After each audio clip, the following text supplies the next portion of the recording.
Méliodas n'adore-t-il pas un peu trop Lancelot? Parce que franchement, la relation qu'ils partagent est incroyable et il faut absolument qu'on en parle. Déjà, comme on le sait, depuis qu'il a réussi à s'échapper de cette dimension étrange, Lancelot, au-delà d'être revenu surpuissant, n'a jamais eu la force de revoir ses parents, Ban et Elaine. Pourquoi?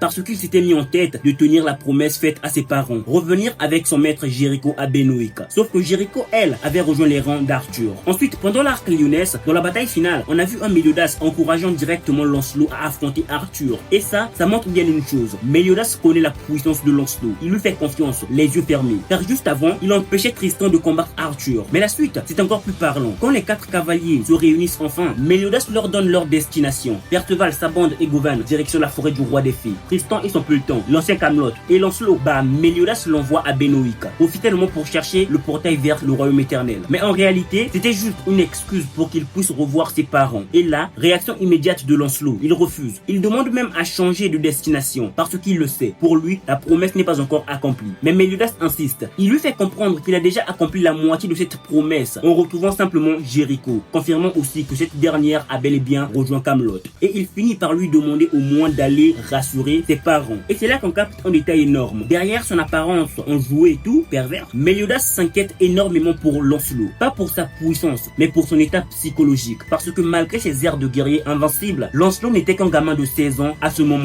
Aujourd'hui, il en a maintenant 18, mais l'impact est le même. Et ainsi, après la mort de Percy, incapable de supporter cette douleur, il finit par rentrer chez lui, pleurant la perte de son ami le plus précieux, avant d'exploser complètement, allant jusqu'à semer le chaos à Camelot et massacrer un grand nombre de chevaliers sacrés de Camelot. Et c'est là qu'on se rend compte d'une chose. Méliodas n'a jamais simplement vu Lancelot comme un atout, mais presque comme son propre fils, tout comme les autres cavaliers de la prophétie. Mais bon, sur ce,